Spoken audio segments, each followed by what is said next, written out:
Hi all. இன்றைக்கி வந்துட்டு பார்த்திங்கன்னா ரொம்பவே வித்தியாசமான ஒரு vlog தான் நம்ம சேனலில் பார்க்க போகிறோம். நம்ம சேனல் ஸ்டார்ட் பண்ண பிறந்து இப்போ வரைக்கும் எனக்கு வந்து சப்போர்ட் பண்ணுற, சப்ஸ்கிரைப் பண்ண எல்லாருக்குமே ரொம்ப ரொம்ப நன்றி.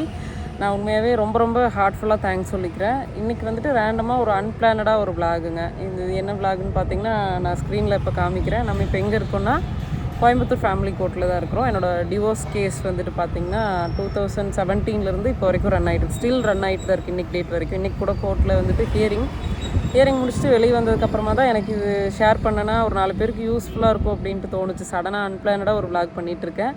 ஸோ நம்ம சேனல் இப்போ தான் ஃபஸ்ட் டைம் பார்க்குறீங்கன்னா மறக்காமல் சப்ஸ்கிரைப் பண்ணிட்டு வாங்க வீடியோக்குள்ளே போகலாம். ஸோ நம்ம சேனல் ஸ்டார்ட் பண்ணது பார்த்திங்கன்னா 2020. நான் வந்துட்டு நேட்டிவ் வந்து திருப்பூருங்க. ஆஃப்டர் மேரேஜ் நான் இப்போ கோயம்புத்தூரில் இருக்கேன். சேனல் ஸ்டார்ட் பண்ணது பார்த்திங்கன்னா லாக்டவுன் அந்த டைமில். நான் இப்போ வந்துட்டு பிஜி பண்ணிகிட்டு இருந்தேன் கோயம்புத்தூர் விஎல்பி காலேஜில் பிஜி பண்ணிகிட்டு இருக்கும்போது லாக்டவுனில் ஏதாவது குக்கிங் vlog பண்ணலாம் சேனல் வந்து ஸ்டார்ட் பண்ண பிறந்து ஸ்டில் இப்போ வரைக்கும் பார்த்திங்கன்னா நான் ஒரு வீடியோ போட்டாலும் அதில் வந்து யூஸ்ஃபுல்லாக ஏதோ ஒரு மெசேஜ் இருக்கணும், இல்லை யூஸ்ஃபுல்லான ஒரு ரிவ்யூ இருக்கணும், ஏதாவது ஒன்றை பற்றி நம்ம அதை சொல்லியிருக்கணும், அது 4 பேருக்கு யூஸ்ஃபுல்லாக இருக்கணும் அப்படின்னு நினச்சி தான் நான் வந்து சேனலே ஸ்டார்ட் பண்ணேன். பட் நான் இவ்வளோ டேஸாக பண்ண 4 வருஷம் ஆச்சுங்க சேனல் ஸ்டார்ட் பண்ணி. ரொம்ப அதிகமான ரீச் இல்லாட்டியும் என்னோடய வீடியோ ஸ்டார்டிங்லேருந்து பார்த்திங்கன்னா டிஷர்ட் பற்றின ரிவ்யூ, அப்புறம் டிஷர்ட் ஓரியன்டாக நிறைய போட்ட ரிவ்யூஸ்க்கெலாம் நிறையவே வந்துட்டு சப்போர்ட் கிடச்சிருந்தது. என்னை பொறுத்த வரைக்கும் அந்த டிஷர்ட் பற்றின ரிவ்யூ, அதுக்கப்புறமா பர்சனல் vlog, ஃபேமிலி vlog, இதை தாண்டி எனக்கு இந்த வீடியோ தான் உங்களுக்கு வந்து யூஸ்ஃபுல்லாக இருக்கும் அப்படின்னு நினச்சி தான் இந்த வீடியோ பண்ணிகிட்ருக்கோம். எனக்கு கல்யாணம் ஆனது பார்த்திங்கன்னா 2014. நாங்கள் செப்பரேட் ஆனது 2017. ரொம்ப டீப்பாக எனக்கு என்ன பிரச்சனை, கல்யாணத்துக்கு முன்னாடி என்னாச்சு, கல்யாணத்துக்கு அப்புறம் என்னாச்சு, அந்த பிரச்சனையெல்லாம் சொல்லி உங்களை வந்து போர் அடிக்க விரும்பல. அப்கமிங்கில் நான் வந்துட்டு முடிஞ்சால் நான் ஷேர் பண்ணுறேன். ஸோ நான் இப்போ எங்கே உட்காந்து பேசிகிட்டு இருக்கேன்னா கோயம்புத்தூர் கோர்ட்டுக்கு just back side Valankulam lake இருக்கு இல்லையா, அங்கே தான் உட்காந்துருக்கேன். கோர்ட்டுக்குள்ளே பார்த்தீங்கன்னா ஸ்ட்ரைக் இன்றைக்கி. ஆனால் ஹியரிங் நடந்தது, டேட் மட்டும் போடுறதுனால இன்றைக்கி எல்லோரையும் வர சொல்லியிருந்தாங்க. லாயர்ஸ் எல்லாம் இல்லை, நாங்கள் மட்டும் போயிருந்தோம். ஸோ அங்கே உட்காந்து பேசினா ரொம்ப லவுடாக இருக்கும், எல்லாேருக்கும் கேட்கும் அப்படிங்கிறக்காக தான் மெயினாக இங்கே உட்காந்து போகிற வழி. ஆக்சுவலாக கோர்ட்லேருந்து வாலாங்குளம் தாண்டி தான் நம்ம வீட்டுக்கு போனோம். ரொம்ப அப்செட்டாக இருக்குது மைண்டு பயங்கரமாக. அதனால தான் இந்த விலாகே நான் பண்ணிகிட்ருக்கேன். ரொம்ப அன்பிளானடாக எடுத்துகிட்ருக்கேன்.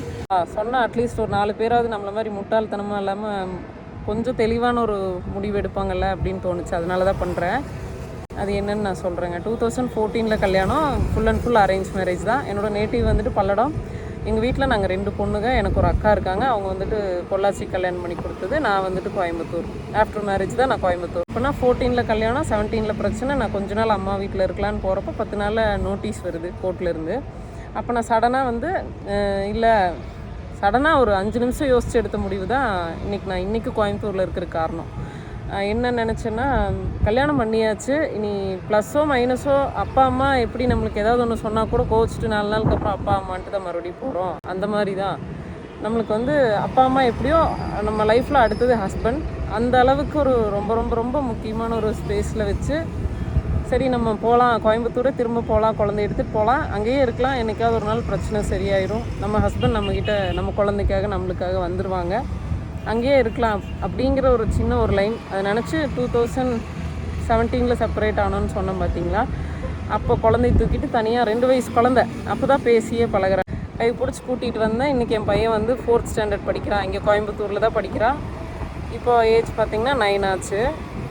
ஸ்டில் இப்போ வரைக்கும் நானும் என் பையனும் தனியாக ஒரு வீடு எடுத்து என் ஹஸ்பண்ட் வீட்டுக்கு பின்னாடியே தான் இருக்கோம். இன்றைக்கி வருவார், நாளைக்கு வருவாருன்ட்டு வந்துடலாம் வாழ்ந்துடலான்ட்டு நார்மலாக நானும் வெயிட் பண்ணிகிட்ருக்கேன். ஸ்டில் வெயிட் பண்ணிகிட்ருக்கேன். பட் ஆனால் யாருக்குமே எதுக்குமே வந்து ஒரு ஸ்டேஜ் இருக்கும் இல்லைங்களா.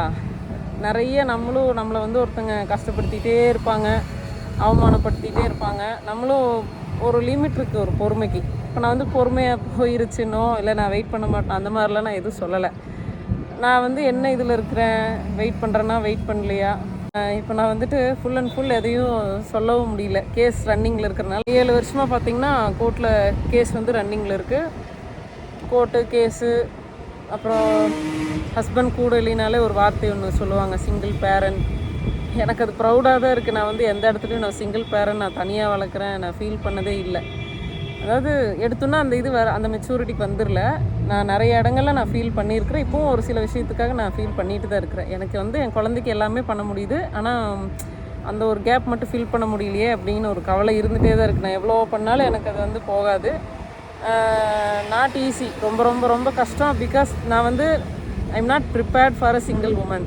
நான் வந்துட்டு கல்யாணத்தப்போ நினைக்கல நம்ம கல்யாணத்துக்கு அப்புறம் வந்துட்டு ஒரு குழந்தைய வச்சுட்டு ஒரு வீட்டில் தனியாக தான் ஒரு இருட்டு ரூம்குள்ளே தனியாக உட்காந்துருப்போம் அப்படின்னு நான் நினைக்கல. எனக்கு ஸ்டார்டிங் வந்து அப்படி தான் இருந்தது. ஆனாலுமே ஒரு தைரியம் தான், நம்ம வந்து பார்த்துக்கலாம், ஒன்றும் பிரச்சனை இல்லை, நம்ம யாரையும் தொந்தரவு பண்ண வேண்டாம், நம்ம பாட்டுக்கு இருக்கலாம், நம்ம படிச்சிருக்கிறோம், நம்ம ஏதோ இப்போ நான் வந்துட்டு ஃபுல் அண்ட் ஃபுல் எதையும் சொல்லவும் முடியல. கேஸ் ரன்னிங்கில் இருக்கிறனால பார்த்து பேச வேண்டியதாக இருக்குது. எனக்கு பயம் இல்லை. ஒரு சிலது வந்து இப்போ எனக்காக ஒரு லாயர் இருக்காங்கன்னா அவங்க சொல்கிறது நான் ஆப்வியஸ்லி எனக்காக இருக்காங்க அப்படிங்கும்போது நான் அதை ஃபாலோ பண்ணி தான் ஆகணும். நான் படிச்சிருக்கிறேனா, வேலை செய்கிறேனா, பிஸ்னஸ் பண்ணுறேன்னா, எதை பற்றியும் வந்து என்னால் இப்போ ஷேர் பண்ண முடியல கேஸ் ரன்னிங்கில் இருக்கிறனால. பட் ஆனால் கண்டிப்பாக ஷேர் பண்ணிடுவேன் சீக்கிரத்தில். ஏன்னா 7 வருஷமாக நடக்கிற கேஸுக்கு ஜட்ஜ்மெண்ட்டுங்கிறது வந்து தான் நான் தீரணும், அதுக்கப்புறம் பண்ணிடுறேன் கண்டிப்பாப். பட் ஆனால் நான் நினச்சது வந்தது வந்து நம்ம கோயம்புத்தூர்லேயே இருக்கலாம், என்றைக்காவது ஒரு நாள் நம்ம பிரச்சனை சரியாயிரும், நம்மளுக்காக இல்லைனாலும் நம்ம குழந்தைக்காக நம்ம ஹஸ்பண்ட் நம்மக்கிட்ட வந்துடுவாங்க, பரவாயில்ல பார்த்துக்கலாம். இப்போ இந்த இது பண்ணுறனால கூட நான் எதுவுமே யோசிக்கல. இப்போ இதை பார்ப்பாங்க, அவங்க பார்ப்பாங்க, இவங்க பார்ப்பாங்க. என் ஹஸ்பண்ட் கூட உண்மையாக சொல்கிறேன், செப்பரேட் ஆனதுக்கப்புறமா எந்த வித கான்டாக்டும் இல்லை ஹஸ்பண்ட்க்கும் எனக்கும். மேபி இந்த வீடியோ மூலமாக நான் என்ன தாட்டில் இருக்கிறேன், என்ன நினைக்கிறேன், என்ன ஏது நினைக்கிறேன் அவங்க கூட பார்க்கலாம். ஆல்ரெடி வந்துட்டு நான் வந்து நம்ம சேனல் மூலமாக நிறைய ஏர்ன் பண்ணுறேன், அது இதுன்னு கூட கோர்ட்டில் கொடுத்துட்டாங்க. இதில் வந்து இருக்கிறவங்களுக்கு தான் தெரியும் நம்ம ஏர்ன் பண்ணுறோமா இல்லையா, என்ன பண்ணிகிட்ருக்குறோம், செலவு பண்ணுறோமா என்னன்ட்டு. பேசுகிறவங்களுக்கு என்னங்க 1000 பேசுவாங்க, இதிலேருந்து பார்த்தா தானங்க தெரியும். நான் மெயினாக வீடியோ பண்ணுறதுக்கு ரீசன் சப்ஸ்கிரைபர், அதுக்கப்புறம் வியூவர்ஸ்க்காக தான் உண்மையாகவே பண்ணுறேன். இந்த வீடியோ மூலமாக அட்லீஸ்ட் ஒரு 4 வீட்டில் இதை பார்த்துட மாட்டாங்களா, ஏதாவது ஒரு நல்ல தெளிவான ஒரு முடிவு எடுத்துட மாட்டாங்களா அப்படின்ட்டு தான். நான் பண்ண மிகப்பெரிய முட்டாள்தனமாக, லைஃப்லேயே பண்ண மிகப்பெரிய முட்டாள்தனமாக எதை நினைக்கிறேன்னா, நான் ஒரு 5 நிமிஷத்தில் எடுத்து யோசித்து முடிவு பண்ணிட்டு வந்தேன் அப்படின்னு சொன்னேன் பார்த்தீங்களா, அதுதான். ஸோ அந்த வீடியோ மூலமாக ஆல்ரெடி எல்லாருக்குமே ஓரளவுக்கு தெரியும். இப்போ இந்த வீடியோ மூலமாக என்னங்கிறது வச்சுக்கோங்களேன், ஓரளவு டீட்டெயிலாக தெரியும்னு வச்சுக்கோங்க. ரொம்ப கஷ்டப்பட்டு வளர்த்தி படிக்க வச்சு, அது தமிழ் மீடியமோ இங்கிலீஷ் மீடியமோ நம்ம அம்மா அப்பானால என்ன முடியுமோ அது நிறைய கனவு ஆசை எல்லாத்தோட கலந்து தான் நம்மளுக்கு வந்து அடுத்த லைஃப்னு ஒன்று அமைச்சு கொடுக்குறாங்க. ஏதோ ஒரு ரீசனுக்காக அது பாதியிலையோ இல்லை நம்ம ஒன்றும் விலகி வந்துடுறோம், இல்லை அவங்க விலகி, இது எல்லாத்தையும் தாண்டி நம்ம வந்து என்றைக்குமே ஹாப்பியாக இருந்தால் தான் நம்ம பேரண்ட்ஸ்க்கு வந்துட்டு அது ஃபுல்ஃபில்லாக இருக்கும். கல்யாணம் பண்ணி வச்சதுக்கு ஓகே, நம்மளுக்கு அப்புறம் நம்ம பொண்ணுக்கோ பையனுக்கோ ஒரு சேஃப்டி அண்ட் செக்யூர் ஒரு லைஃபு அப்படிங்கிற மாதிரி இருக்கும். பட் அது வந்து பாதியிலேயே இதாகுது அப்படின்னா, நீங்கள் வந்து ரொம்ப என்ன மாதிரியெல்லாம் தயவு செஞ்சு யாருமே முடிவு பண்ணி எடுத்துடாதீங்க. இந்த பிரச்சனை விட்டுட்டு போயிட்டாங்க, கேஸ் போட்டாங்க அப்படின்னா நம்ம வந்து வெயிட் பண்ணலாம், எவ்வளோ நாள் ஆனாலும் பரவாயில்ல, 10 வருஷம் ஆனாலும் பரவாயில்ல, 20 வருஷம் ஆனாலும் பரவாயில்ல அப்படிங்கிற மாதிரிலாம் யோசிச்சுட்டு யாருமே வராதிங்க. ஏன்னா என்னால் ஃபுல்லாக சொல்லவும் முடியல, நிறைய ஸ்ட்ரகிள் ஃபேஸ் பண்ணிவிட்டேன். 2017 14 வரைக்கும் வெயிட் பண்ணி கூட ஒரு முடிவு எடுக்க முடியாத ஒருத்தருக்காக நம்ம வந்து இவ்வளோ வருஷம் வெயிட் பண்ணியிருக்கிறோம். நான் இப்போது என் ஹஸ்பண்டை இது பண்ணி அது பண்ணியெல்லாம் நான் சொல்லலை. இந்த மாதிரி இருக்கிற சுச்சுவேஷன் நிறைய வீட்டில் இங்கே இருக்கும் இல்லைங்களா. அப்படி இருக்கிறவங்க நம்ம எடுக்கிற ஒரு முடிவுனால வந்து நம்ம ஃபேமிலி பாதிச்சிடக்கூடாது, நம்ம குழந்த நம்மளை சுற்றி இருக்கிறவங்களுக்கு வந்து அது எந்தவித பாதிப்பையும் கொடுத்துடக்கூடாது. நான் வந்து எடுத்த முடிவுனால என்னை மட்டும்தான் நான் வந்து ஃபுல் அண்ட் ஃபுல் வருத்திக்கிட்டேன். என் கூட இருக்கிற என் குழந்த நான் வந்துட்டு அப்போ மெயினாக என்ன யோசிச்சேன்னா, நம்ம அங்கே போய் இருக்கலாம், நம்ம என்ன இருந்தாலும் பொண்ணு இல்லைங்களா, நம்ம என்ன பையனா போய் ஒரு அம்மா வீட்டில் போய் வாழை வெட்டியாக இருக்கிறதுக்கு நம்ம என்ன பையனா இல்லையா. பொண்ணு போய் ஒரு அம்மா வீட்டில் கல்யாணத்துக்கு அப்புறம் இருந்தால் அந்த பேர் தான் சொல்கிறாங்கன்னா, பையனுக்கும் அதே பேர் தானே, எனக்கு தெரிஞ்சு அப்படி தான் நான் நினைக்கிறேன். இப்போ நான் வந்துட்டு குழந்தைய கூப்பிட்டு நான் கோயம்புத்தூர் வந்துட்டு ஹஸ்பண்ட் வீட்டுக்கு பின்னாடி தான் இருக்கேன். என்னை யாரும் பார்த்துக்கிறது இல்லை. நான் கல்யாணம் பண்ணிக்கிட்டவங்க என்னை பார்த்துக்கிறது இல்லை, நான் என்னை பார்த்துக்கிறேன், என் குழந்தையும் நான் பார்த்துக்கிறேன். ஸோ எனக்கு வாழாவட்டின்னு எந்த இடத்துலையும் அந்த வார்த்தையை ஏன் யூஸ் பண்ணுறேன்னா தப்பாக எடுத்துக்க வேண்டாம். எந்த இடத்துலையும் எனக்கு அப்படி தோணுதில்லை. ஒரு சிலர் பேசுவாங்க இல்லைங்களா, அவங்கள நான் கண்டுக்க மாட்டேன். எனக்கு ஒரு ஸ்டேஜுக்கு மேலே நம்ம வந்து எதுக்கு வாழாவட்டின்னு சொல்கிறாங்க கல்யாணத்துக்கு அப்புறம், எனக்கு புரியவே இல்லையே. கல்யாணத்துக்கு அப்புறம் நம்மளுக்கு வந்து 1000 பிரச்சனை இருந்தாலும் நம்ம குழந்தை இருக்குது, நம்ம கூட குழந்தைய படிக்க வைக்கிறோம், குழந்தையோட ஃப்யூச்சர் நோக்கி போகிறோம். அப்படிங்கும்போது ஒவ்வொரு நாளுமே வந்து அவனுக்கு சமைக்கிறதாகட்டும், கூட்டிகிட்டு போகிறது வர்றது, அங்கே போகிறது இங்கே போகிறது, அந்த பிளான் இந்த பிளான், ஒரு நிறைய கமிட்மெண்ட்டாகவே இருக்கிறனால இருக்க எனக்கு அது ரொம்ப இன்ட்ரெஸ்ட் ஆகிடுச்சு. அது சொல்லப்போனால் ஒரு ஹஸ்பண்ட் ஒய்ஃபு குழந்தைன்னு இருக்கிற வீட்டில் ஹஸ்பண்ட் வந்து வேலைக்கு போகிறாங்கன்னா ஒய்ஃப் வந்து சமைச்சு வச்சுட்டு குழந்தைய பார்த்துட்டு இப்படி இருக்கும். எனக்கு நான் ரெண்டுமே பண்ணுறனால இப்போ இது கூட தூக்கி கோர்ட்டில் கொடுப்பாங்க, அதனால் கொஞ்சம் பார்த்து பேசுகிறேன் சேஃப் ஜோனில், வேறு ஒன்றும் இல்லை. நான் வேலைக்கு போகிறேன்னா, படிக்கிறேன்னா, வேலை பண்ணுறேன்னா, சம்பாதிக்கிறேன்னா, அதை பற்றி நான் சொல்கிறேங்க, நான் கண்டிப்பாக அப்டேட் பண்ணுறேன். அந்த மாதிரி 2 ரோல் 2 பேர் பண்ணுறக்கும் 2 ரோலை ஒருத்தங்க பண்ணுறக்கும் உண்மையாக கெத்தாக இருக்குது, ப்ரௌடாக இருக்குது. என் பையனை நான் நல்லபடியாக பார்த்துக்கிறேன், ஒரு நல்ல ஸ்கூலில் படிக்க வைக்கிறேன், நானே படிக்க வைக்கிறேன். ஒரு வாரம் கூட நான் எங்கள் அம்மா அப்பா கிட்ட கூட ஸ்கூல் ஃபீஸ்க்கு நான் ஒரு பிரச்சனைனா கண்டிப்பாக எங்கே போவோம், ஹஸ்பண்டும் இல்லை அப்படிங்கும்போது ஏதாவது ஒரு பிரச்சனைனா நான் அம்மா அப்பா கிட்ட தான் நம்ம போவோம். ஸோ அதை தாண்டி என் பையனுக்காக எந்த விஷயத்துக்கும் நான் போய் நின்னதில்லைங்கிறதே நான் பெருமையாக நினைக்கிறேன். இப்போ அதெல்லாத்தையும் தாண்டி நம்ம என்ன தான் நம்ம வந்து கஷ்டப்பட்டு எப்படியோ அப்படி இப்படின்னு நம்ம போராடினா கூட நைட்டு தூங்கும்போதோ இல்லை ஒரு இடத்துக்கு போகும்போதோ உண்மையாகவே ஹர்ட்டிங்காக இருக்குது. அதாவது இருந்துச்சு, இப்போ இருக்கான்னு கேட்டால் நான் கண்டுக்கிறது இல்லை. நம்ம என்ன சுச்சுவேஷனில் இருக்கிறோன்னு ஃப்ரெண்ட்ஸு ஃபேமிலி எல்லாருக்குமே நல்லா தெரியும். 90% சப்போர்ட் பண்ணால் கூட 10% வேணும்னே ஏதாவது ஒன்று பண்ணுவாங்க. அது எல்லார் இதுலேயும் தான் இருக்கும். அப்படியெல்லாம் இருந்தாங்கன்னா கண்டுக்காதீங்க. நானெல்லாம் கண்டுக்கவே மாட்டேன். நம்ம வந்து பாவம் இப்படி ஆயிடுச்சு அப்படி ஆயிடுச்சு அது வந்து உண்மையாக கூட அவங்க நினைக்கிறது இல்லை. அப்படி தான் வேணும்னு நினைக்கிற ஒரு கேங்கு, அப்புறம் நம்ம நல்லா இருந்தாலே ஒரு சிலருக்கு பிடிக்காத ஒரு கேங் எல்லா ஃபேமிலியிலையுமே இருக்கும். ஐ திங்க் ஆக்சுவலாக அவங்கள பார்த்தா தான் பாவமாக இருக்கும். ஏன்னா நான் வந்துட்டு இப்போ நான் ஒரு சுயமாக முடிவு எடுக்கிறேன்னா நான் யாரையுமே கேட்க வேண்டியதில்லை. நான் ஒன்று படிக்கணுமா படிக்கலாம், நான் ஒரு ட்ரெஸ்ஸு வாங்கணுமா அதை போடணுமா, நான் எதுக்கு யாரையும் கேட்க வேண்டாம். நீங்கள் தான் எல்லாத்துக்கும் ஒருத்தர் கேட்டுட்ருக்கணும். நான் வந்து எல்லாரையும் தப்பு சொல்லலை, என்ன நினைக்கிறவங்கள நான் அப்படி சொல்கிறேன். உங்களுக்கு மேலே நான் வந்து ஃப்ரீடமாக இருக்கேன், ஃப்ரீடமாக என் குழந்தைய நான் வளர்த்துறேன். எனக்கு பிடிச்ச மாதிரி எனக்கு என்ன தோணுதோ அதை சொல்லி கொடுத்து நல்லபடியாக நான் வளர்த்துட்ருக்குறேன். நான் ஃபுல்ஃபில்லாக தான் இருக்கிறேன், எனக்கு எந்த பிரச்சனையும் இல்லை. எல்லாத்தையும் தாண்டி எனக்கு பெரிய சந்தோஷம் என்னென்னு பார்த்தீங்கன்னா, எனக்கு வந்து ஒரு லைஃப் இல்லை, ஒருத்தவங்க போயிட்டாங்க, ஒரு அப்படி ஆயிடுச்சு இப்படி ஆயிடுச்சுன்னு என்றைக்கும் எந்த இடத்துலையும் நான் நினச்சதே இல்லை. எனக்கு வந்து ஒரு பெரிய பிளஸ்ஸிங் கடவுள் கொடுத்துருக்குறாரு. அதாவது ஒரு கதவை அடைச்சவங்களுக்கு இன்னொரு கதவு இல்லை, எனக்கு சொர்க்கவாசலே பெருமாளே திறந்து விட்டாருன்னு நான் நினச்சிக்கிறேன். உண்மையாக நீங்கள் சிரிக்க கூட செய்யலாம் நான் சொல்கிறத கேட்டு. ஏன் அப்படி சொல்கிறேன்னா, நிறைய பேரை நான் பார்த்துருக்கேன் கல்யாணத்துக்கு அப்புறம் ஹஸ்பண்ட் இல்லாமல் கூட இருந்துருவேன், குழந்தை இல்லாமல் இருக்க முடியலன்னு சொல்கிறவங்களத நான் நிறைய கேட்டிருக்கேன். அப்படி பார்க்கும்போது நான் ரொம்ப ரொம்ப ரொம்ப ரொம்ப பிளஸ்டுனா என் பையன். ஸோ அதனால் எந்த இடத்துலையுமே நான் டவுன் ஆனதில்லை. நான் நைட்டு தூங்கும் போதுன்னு சொன்னேன் இல்லைங்களா, நம்ம என்ன தான் தைரியமாக இருந்தால் கூட நம்ம வந்து தனியாக ஒரு வீடு எடுத்து நானும் குழந்தையும் மட்டும்தான் இருக்கிறோம். ஸோ அப்போ எப்போ தூங்க போனாலும் ஸ்டில் இப்போ வரைக்கும் 7 வருஷமாக எனக்கு இருக்கிற ஒரு ஃபோபியா மாதிரின்னு வச்சுக்கோங்க. எப்போ தூங்க போனாலும் நாங்கள் வந்து இது வரைக்கும் 3 வீடு மாறிட்டோம் கோயம்புத்தூரில். 3 வீட்லேயுமே ஹாலில் தான் தூங்குவேன், பெட்ரூமில் தூங்க மாட்டேன். பெட்ரூமில் வந்து டியூப் லைட் மாதிரி போட்டு ஹாலில் தான் படுத்து தூங்குவேன். எனக்கு தனியாக இருக்கிறனால அது நேச்சுரலி அந்த பயம் வந்துருச்சுன்னு நினைக்கிறேன். நம்ம தனியாக தான் இருக்கிறோம் அப்படிங்கிறது இருக்கும் இல்லையா, என்ன இருந்தாலும் லேடிஸ் இல்லை. அப்போ ஹாலில் தூங்கிட்டு இருக்கப்போ பார்த்தீங்கன்னா அந்த மேல் தாளவே பார்த்துட்ருப்பேன், யாராவது வந்துடுவாங்களோ அந்த ஒரு பயத்திலிருந்து மட்டும் என்னால் வெளியே வர முடியல. அது ரொம்பவே வந்துட்டு கஷ்டம். ஸோ யாருமே வந்துட்டு ஒரு முடிவு எடுக்கிறீங்கன்னா என்ன மாதிரி சடனாக யோசிக்காமல் எந்த முடிவும் எடுத்துகிட்டு வந்துட்டு அதையே நம்பிட்டு அதுலேயே வந்து ஸ்டே பண்ண வேண்டாம். நான் வந்து அனுபவிச்சனால சொல்கிறேன், எல்லா நேரத்துலையும் நம்மளால் கண்டிப்பாக ஹாப்பியாக இருக்க முடியாது. ரொம்ப கஷ்டப்பட்டு ஒரு சில இடத்துல இருப்போம். அதை தாண்டி எனக்கு இருக்கிற ஒரு பெரிய சந்தோஷம் என்னென்னா, எங்கள் அம்மா அப்பாவுக்கு எந்த விதத்துலையும் நான் இடைஞ்சலாம் இல்லை. நான் வந்து இங்கே இருக்கிறேன். ஸோ அதான் முன்னாடியே சொன்னேன் இல்லைங்களா, நம்ம வந்து என்ன பையனா பொண்டாட்டி பிள்ளையெல்லாம் விட்டுட்டு போய் ஒரு அம்மா வீட்டில் வாழா வெட்டியாக இருக்கிறதுக்கு நம்ம பையன் இல்லை, நம்ம பொண்ணு. நம்ம வந்து ஏதாவது ஒன்று பண்ணியே ஆகணும் அப்படிங்கிற ஒரு சுச்சுவேஷனில் இருக்கிறோம் இல்லைங்களா. அதுவும் நான் பார்த்திங்கன்னா 2 பொண்ணு எங்கள் வீட்டில். நான் வந்து சின்ன பொண்ணு, எங்கள் அக்கா வந்து இப்போ இருக்கிற அதே கோயம்புத்தூர் கோர்ட்டில் குரூப் 4 எழுதி ஒரு நல்ல ஜாப்பில் கவர்மெண்ட் ஜாப்பில் இருக்காங்க.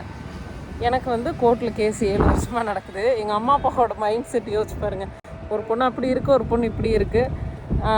நான் இங்கே இருந்தாலுமே என்ன நினச்சி கவலைப்படுறக்கு அவங்களுக்கு ஆல்ரெடி ஒரு காரணம் இருக்குது. 10ஆவதுக்கு நான் அங்கேயே போய் உட்காந்துட்டு அவங்களுக்கு வந்து எந்த விதத்துலையும் தொல்லை கொடுக்காம நான் ஒரு இடைஞ்சல் இல்லாத ஒரு லைஃப்குள்ளே இருக்கேன். நான் கஷ்டப்பட்டாலும் நான் வந்துட்டு அவங்களுக்கு எந்த விதத்துலையும் நான் தொந்தரவாக இருக்கக்கூடாதுன்னு நினச்சேன்.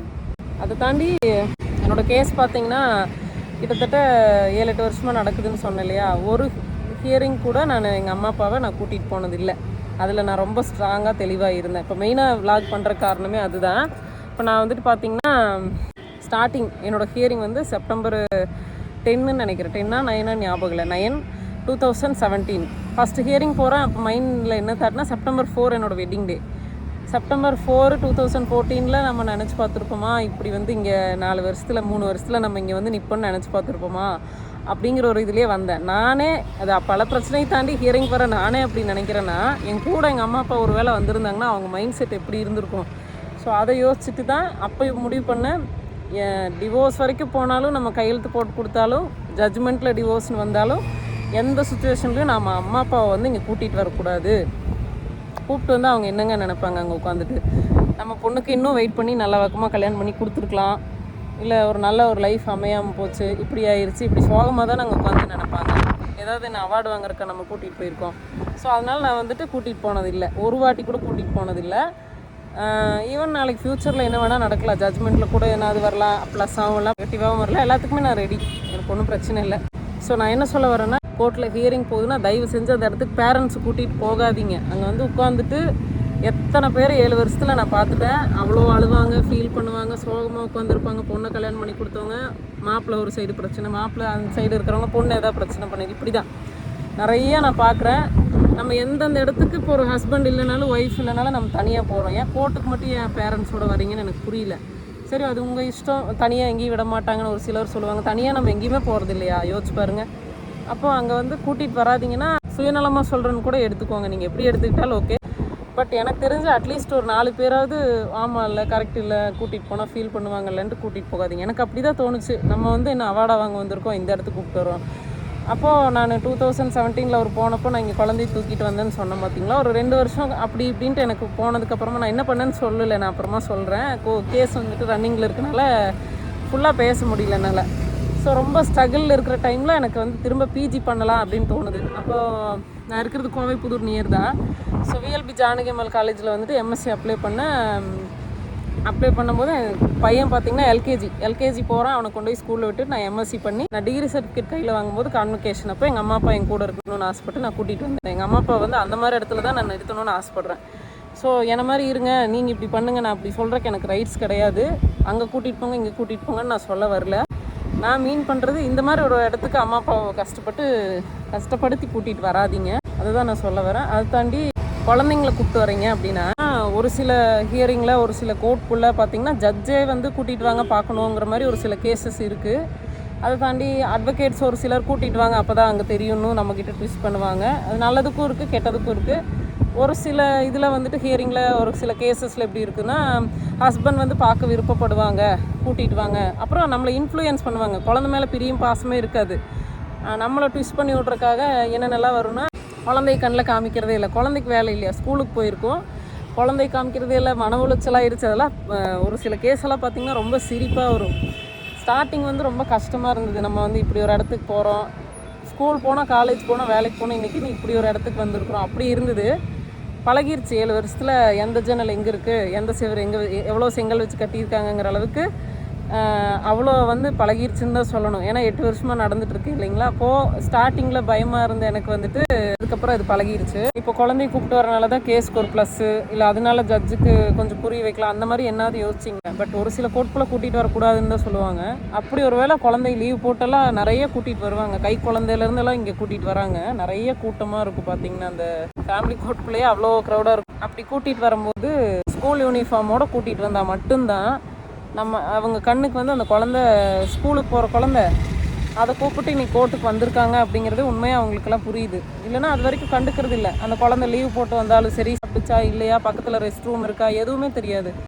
இவங்க வந்து பெட்டிஷனர் எவ்வளோ நேரம் வெயிட் பண்ண வைக்கிறாங்களோ ஒரு ஜட்ஜ்மெண்ட்காக, ஒரு கேஸ் பாஸ் ஓவருக்காக, எதுக்காக வெயிட் பண்ண வைக்கிறாங்களோ அந்த குழந்தையும் வந்து வெயிட் பண்ணுது.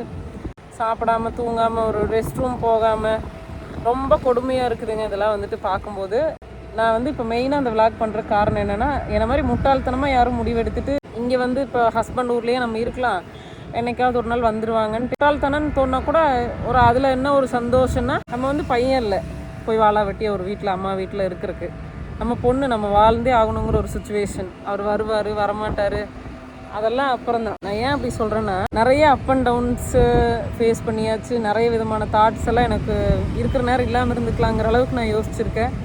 எல்லாத்தையும் தாண்டி நான் இன்றைக்கி இருக்கிறேன், ஏதோ கொஞ்சமாவது சிரிக்கிறேன்னா என் பையன்தான் அது காரணம். நம்ம என்ன தான் நம்ம குழந்தைய வந்து அம்மா அப்பா கிட்டே சேஃபாக விட்டுட்டு போனால் கூட நம்ம அளவுக்கு பார்த்துக்குவாங்களா அப்படின்னு நான் நினப்பேன். இப்போது கொஞ்ச நேரம் எங்கேயாவது விட்டுட்டு வெளியே போயிட்டு வந்தால் கூட சாப்பிட்டானா அப்படின்னு கேட்குறதோட நம்ம நிறுத்த மாட்டோம். என்ன சாப்பிட்டான் இப்படி தான் கேட்போம். நம்ம புத்தியே அப்படி தான்.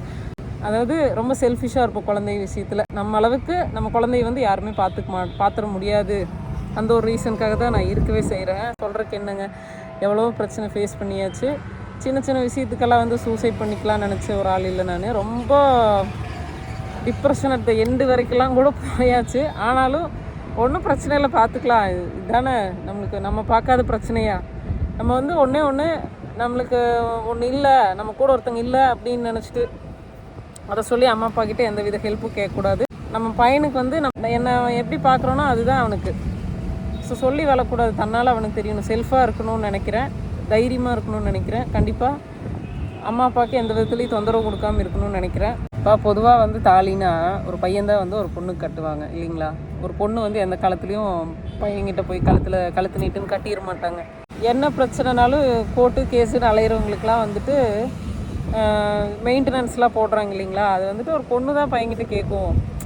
இந்த மாதிரி கூட நினச்சதில்லை. மெயின்டெனன்ஸ் ஓகே, இந்த 2 பேரும் பிரிஞ்சிருக்காங்க, அவங்க வந்து அந்த பொண்ணுக்கு இவ்வளோ மாதம் இவ்வளோ கொடுக்குறது தான் மெயின்டெனன்ஸ். அப்படி தான் நான் நினச்சிட்டு இருந்தேன். சத்தியமாக எனக்கு தெரியாது ஒரு பொண்ணுக்கிட்ட வந்துட்டு ஒரு பையன் வந்து மெயின்டெனன்ஸ் கேட்டு போட முடியும். எனக்கு வெளியே சொல்லவே அசிங்கமாக தான் இருக்குது. பட் ஆனால் நான் அதை பற்றி கவலைப்படலை. இப்படியெல்லாம் கூட நடக்குது கோர்ட்டுக்குள்ளே, எவ்வளவோ நடக்குது. என்ன மாதிரி முட்டாள்தனமாக அடுத்தவங்களுக்காக நம்மளை பற்றி எதையுமே நினைக்காம, நம்ம தாட்டே இல்லாமல், நம்மளை பற்றின எந்த அக்கறையும் இல்லாத ஒருத்தங்களுக்காக நீங்கள் உங்கள் டைமை வேஸ்ட் பண்ணிவிட்டு தனியாக ஒரு முடிவு எடுத்துகிட்டு, குழந்தையும் பாவம் அதுக்கும் ஒரு தனிமையை கொடுக்குற மாதிரி உங்களை நீங்கள் வருத்திக்கிட்டு என்ன மாதிரி ஒரு முடிவு யாரும் எடுத்துட வேண்டாம். நான் பண்ணினது முட்டாள்தனம் தான். அடுத்தவங்களுக்காக ஒரு முடிவு எடுத்துகிட்டு அவங்க செல்ஃபாக எனக்கு ப்ரைடாக தான் இருக்குது. இப்போது நான் எனக்கு வந்து பெருமையாக தான் இருக்குது. எனக்கு வந்து இப்போது ஒரு இன்விடேஷன் கொடுக்க வராங்கன்னா கூட எல்லாம் பெருமையாக தான் சொல்லுவேன். நான் ஒருவேளை நான் பிரச்சனையாகிட்டு அம்மா அப்பா வீட்டில் போய் இருந்திருந்தேன்னா, ஒரு கல்யாண பத்திரிக்கை வருதுன்னா நந்தினி நீயும் வந்துரு அப்படின்ட்டு போயிருப்பாங்க. நான் தனியாக ஒரு வீடு எடுத்து இருக்கிறதுனால தான் என்னை வீடு தேடி வந்து கூப்பிடுறாங்க. அம்மா வீடுனா நான் வந்து லீவுக்கு மட்டும் போயிட்டு வரணும்னு நினைக்கிறேன், அங்கேயே போய் இருக்கணும் அப்படின்னு நான் நினைக்கல.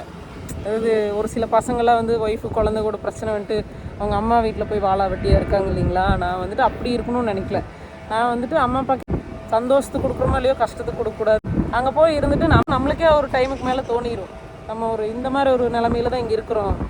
நம்ம குழந்தைக்கும் அதே நிலமை தான். நம்ம எங்கே இருந்தாலும் பெருமையாக நம்ம இருக்கணும், நம்ம குழந்தைங்களையும் பெருமையாக தான் நம்ம வச்சுருக்கணும்னு நான் நினைக்கிறேன். ஸோ இதுதான், அதாவது ஒரு முடிவு எடுக்கிறதுக்கு முன்னாடி தெளிவாக யோசித்து அடுத்தவங்களுக்காக எடுக்காதீங்க.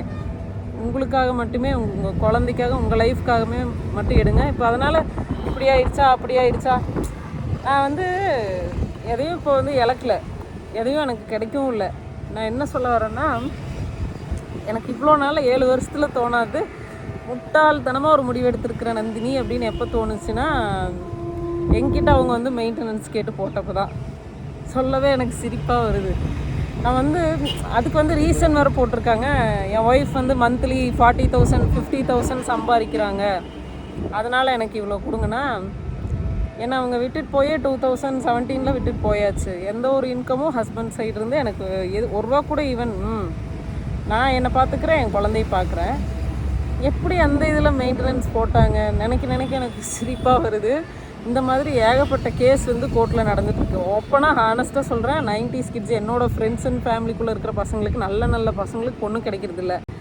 எத்தனை பொண்ணு அவ்வளோ நல்ல ஃபேமிலியாக இருக்காங்க பார்த்தா, அவங்களாம் வந்து இங்கே டிவோர்ஸ் கேட்டாங்கன்னு உட்காந்துருக்கிறத பார்த்தா அவ்வளோ அங்கலாப்பாக வயிற்றுச்சலாக இருக்குது. இவ்வளோ நல்ல பொண்ணுக்கு இந்த பொண்ணை வச்சு வாழ்றதுக்கு என்ன அப்படிங்கிற மாதிரி அவ்வளோ பிரச்சனை, அவ்வளோ கேஸு இவ்வளோ ஒரு 7 வருஷத்தில் நான் மீட் பண்ணிட்டேன்.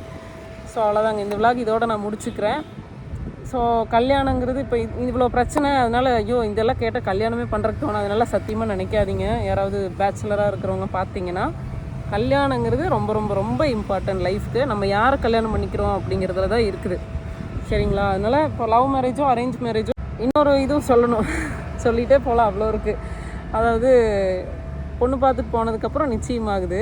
1ஆம் தேதி என்னமோ பொண்ணு பார்க்குறாங்க, 8ஆம் தேதி நிச்சயம் முடிஞ்சு தான் நான் அவங்கக்கிட்ட பேசவே ஆரம்பிக்கிறேன். இந்த மாதிரிலாம் யாருமே இருக்காதிங்க. இப்போ கல்யாணம்னு ஸ்டார்ட் பண்ணிட்டாலே ஒரு 3 மாதத்துலேருந்து 6 மாதம் வரைக்காவது கண்டிப்பாக தள்ளி தான் வைப்பாங்க இல்லைங்களா. அது பேசி புரிஞ்சுக்க கண்டிப்பாக ட்ரை பண்ணுங்கள், சரிங்களா. எதுவுமே தெரியாமல் குரலவே நான் அப்போ தான் கேட்டேன்னால யாரும் யோசிக்காமல் கல்யாணம் பண்ண வேண்டாம்.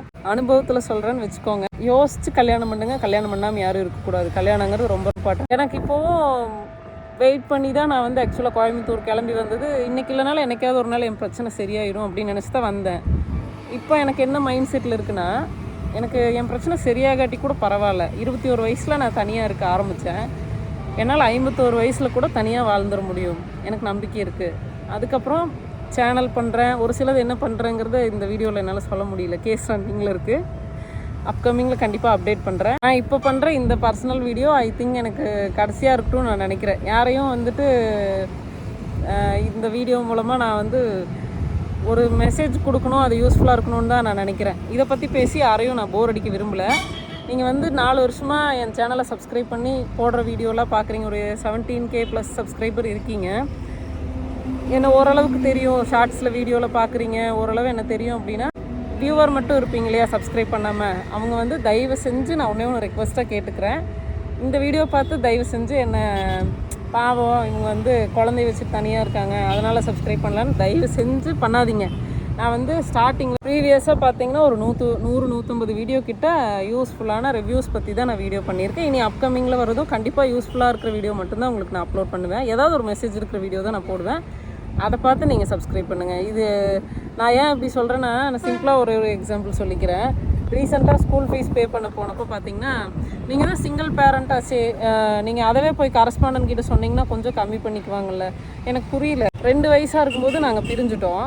அப்போ இருந்து இப்போ வரைக்கும் எதுக்காகவும் இவங்க இருந்திருந்தால் இதை பண்ணியிருக்கலாம் நான் நினச்சதில்லை. என்னோடய கடமை நான் கரெக்டாக செய்யணும், கடமையாக நினைக்கல. எனக்கு அது ஒரு பெரிய ப்ளஸ்ஸு. நான் ரொம்ப ரொம்ப ரொம்ப ஆசையாக ப்ளஸ்டாக ஃபீல் பண்ணி பண்ணுற ஒரு விஷயம் என் பையனுக்கு நான் எல்லாமே பண்ணுறது தான். எனக்கு அதுக்கான இது புரியவே இல்லை. ஏங்க சிங்கிள் பேரண்ட்டுங்கிறது சுச்சுவேஷன். அது வந்து நாங்கள் படித்து வாங்குகிற பட்டம் இல்லை. நான் வந்து எம்எஸ்சி படிச்சிருக்கேன், அது என்னோடய அடையாளம். என் பையன் பேர் அதர்வாவோட அம்மாங்கிறது என்னோடய அடையாளம். எங்கள் அப்பா பேர் பார்த்திங்கன்னா சக்திவேல், அவரோட பொண்ணு. நான் சக்திவேலோட பொண்ணு வந்திருக்குது அப்படின்னு தான் ஊருக்குள்ளே போனால் சொல்லுவாங்க. அதுதான் என்னோடய அடையாளம். சிங்கிள் பேரண்ட்னா எனக்கு புரியல. அது வந்து என்னோடய சுச்சுவேஷன். ஹஸ்பண்ட் கூட இல்லை, ஆமாம் இல்லை, அவ்வளோதான். அப்புறம் இன்னொன்று மெயினாக நான் கேட்க வேண்டிய ரெக்வஸ்ட்டு நினச்சிட்டே இருந்தது மறந்துடுச்சு. சிங்கிள் பேரண்ட் அப்படின்னாலே இன்கம்க்கு என்ன பண்ணுறீங்க? ஏங்க நாங்கள் ஏதாவது சாப்பாடு இல்லைன்னு சட்டியை தூக்கிட்டு உங்கள் வீட்டுக்கு வரோமாங்க சோத்துக்கு? கிட்ட வந்து நாங்கள் ஒரு ரூபா கூட கேட்குறது இல்லைல்ல, ஏதாவது ஒன்று பண்ணிட்டு தானே இருக்கிறோம். ஏன் இப்படி சொல்கிறேன்னா, நிறைய பேர் எங்கிட்ட கேட்டிருக்காங்க. அது கேட்கக்கூடாதுன்னு கூட ஒரு சென்ஸ் இருக்காது. சிரிப்பாக வருது இது நினச்சா. என்ன மாதிரி இருக்கிற பொண்ணுக்கிட்ட போய் கேட்கக்கூடாது 2 கேள்வி. உங்கள் ஹஸ்பண்ட் வந்து உங்கள் கூட இல்லை குழந்தைகிட்டையாவது பேசுகிறாரா? அப்புறம் இன்கம்க்கு என்ன பண்ணுறீங்க? இது பர்சனல். இதை பற்றி எங்கிட்டையும் வீடியோ பார்த்தவங்க கேட்காதீங்க, நான் பதில் சொல்ல மாட்டேன். என்ன மாதிரி இருக்கிற பொண்ணுக்கிட்டையும் கேட்காதீங்க, சரியா? மெயினாக நான் சொல்லணும்னு நினச்சது, சிங்கிள் பேரண்ட்டுங்கிறது ஒரு பொண்ணுக்கு கிடைக்கிற பட்டம் இல்லை. அது அவங்க அந்த பொண்ணோட சுச்சுவேஷன். அந்த பொண்ணு அதை வந்து எப்படி வேணால் யூஸ் பண்ணிக்கலாம். தூக்கி போட்டு இன்னொரு லைஃப்குள்ளே போகலாம், யார் வேணால் இன்னொரு கல்யாணம் பண்ணிக்கலாம். எனக்கு 31 வயசு தான் ஆச்சு. 40 வயசில் கூட ஒரு லைஃப் வேணும் அப்படின்னா சுயமாக ப்ரையாரிட்டி ப்ரைவசிக்காக பண்ணிக்கிறீங்க, இல்லை உங்களுக்கு பிடிச்சதா பண்ணிக்கிறீங்க, தாராளமாக பண்ணிக்கலாம். 50 வயசில் கூட பண்ணிக்கலாம். அது அந்த பொண்ணோட இஷ்டம். 50 வயசில் ஃபஸ்ட் கல்யாணம் பண்ணுற ஜென்ஸை நம்ம பார்க்குறது இல்லை. 50 வயசு 60 வயசில் செகண்ட் கல்யாணம், ஃபஸ்ட்டு அந்த பொண்ணுக்கு வந்து அது ஃபஸ்ட்டு கல்யாணமாக இருக்கும். ஸோ கல்யாணங்கிறது அவங்கவுங்களோட ப்ரையாரிட்டி, அவங்கவுங்க ப்ரைவசி. அதுக்கப்புறம் குழந்தைய பார்க்குறாரா, பேசுகிறாரா, ஒரு பிரச்சனைகள் இருக்காங்கன்னா அது எப்படி நார்மலாக வந்து பேசுவாங்க? இதை தான் நான் மெயினாக இந்த வீடியோவில் சொல்லணும்னு நினச்சேன். நான் ஓரளவு கன்வே பண்ணிவிட்டுன்னு நினைக்கிறேன். உங்களை அஃபெக்ட் பண்ணிக்கிட்டு ஒரு இடத்துல போய் இருக்கிற மாதிரி நீங்கள் இருக்காதீங்க. யாருக்காகவும் லைஃப்பில் இருக்க வேண்டாம். வீடியோவில் நான் மெயினாக என்ன கேட்டுக்கிறேன்னா, நம்ம மேலே அக்கறையே இல்லாத ஒருத்தருக்காக என்றைக்குமே ஒரு முடிவெடுத்து இந்த மாதிரி என்ன மாதிரி வந்து யாரும் வெயிட் பண்ண வேண்டாம். அதை தாண்டி அது நம்மளுக்காக வரவங்க எங்கே இருந்தாலுமே நம்மளுக்காக வந்துடுவாங்க. ஸோ வீட்டுக்கு பக்கத்தில் தான் இருக்கணும்ன்ட்டு இல்லை, அது தெரிஞ்சு தான் வந்தேன். நான் ஒரு ரீசன், நம்மளுக்கு ஒரு தாட் இருக்குது. என்ன தான் வீடியோவில் இவ்வளோ பேசினாலும் நம்மளுக்குள்ளே ஒரு சிலது இருக்குது. ஒரு சிலது வந்து வெளியே சொல்ல முடியாததாக கூட இருக்கும். என்ன மாதிரி யாரும் முடிவு எடுக்காதீங்க. எனக்கு வந்து இதுக்கு முன்னாடி பண்ணின வீடியோவோ இதுக்கப்புறம் வரப்போகிற வீடியோ பார்த்து சப்ஸ்கிரைப் பண்ணி நம்ம சேனலை சப்போர்ட் பண்ணிங்கன்னா ரொம்ப சந்தோஷம் எனக்கு. ஸோ இந்த வீடியோ கண்டிப்பாக உங்கள் ஃபேமிலி, ஃப்ரெண்ட்ஸு, இல்லை உங்கள் வீட்டு பக்கத்தில் இல்லை தெரிஞ்சவங்க யாருக்காவது யூஸ்ஃபுல்லாக இருக்குன்னா ஷேர் பண்ணி விடுங்க. Thank you so much.